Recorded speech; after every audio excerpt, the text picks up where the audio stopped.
you? Is actually more training, more a possibility of getting more work done? For me personally, it's been a little bit more rest. I'm still not fully recovered from my college season or my ankle injury that I just had.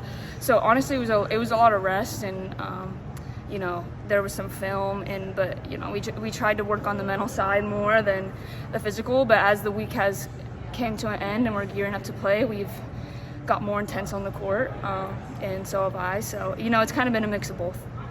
When you say like working on the mental side, what does that look like? For me, it's different for everyone individually. For me, I have clips I watch of myself to learn.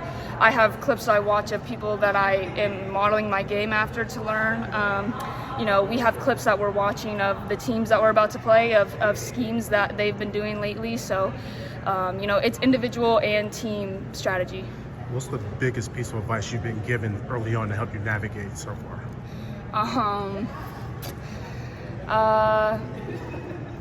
Honestly, just that it's a process every day, and regardless of whether you had a good or a bad day, like the next day is going to come. So not getting too attached emotionally to if I have a good practice or a bad practice, or if I feel like I had good minutes last game or not.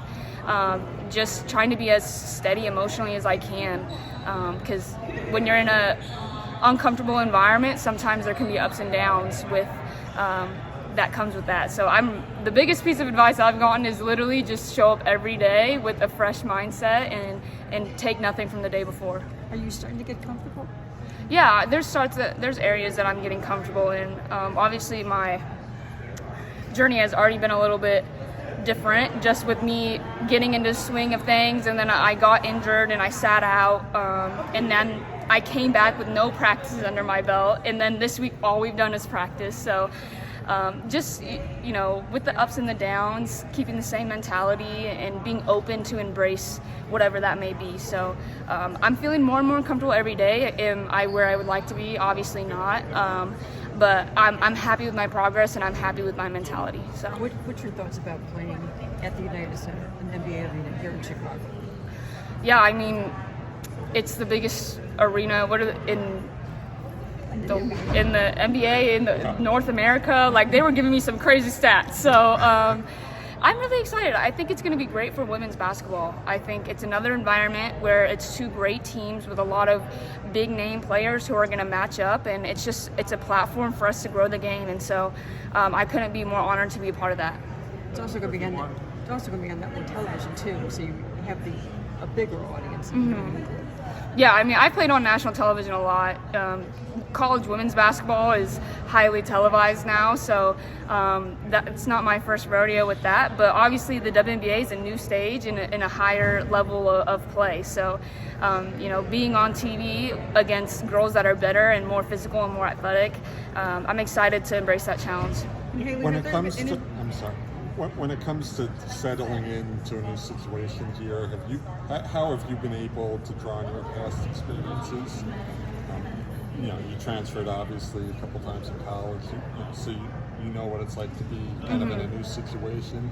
Yeah, I mean, the one thing that I find comfort in at the end of every practice, at the end of every game, is like, in the end, everything will work out for me the way that it's supposed to. Sometimes I have bad practices where, I'm getting yelled at a lot, and sometimes I have good practices where I'm playing really well. And so, but either way, at the end of the day, at the end of my career, I know that I'm going to get what I want out of basketball. And so however that journey looks like, whether I have a really slow rookie year and I learn a lot, or I have a fast rookie year where I grow and play really well, whichever one that is, I know the end result of who I am on the court is going to be the same. So that's really just what I've been trying to do and buy into. And Hailey, what about your rookie year so far? Have you been surprised that you've adjusted to the best? I think my IQ helps me out a lot. They say that the reads are quicker. Everybody is smart. Everybody has a high IQ. And, I think that I'm a smart player. A lot of things that I'm still learning, I can make up with the fact that I make the right reads. I know who to screen. I know what defenses are trying to do.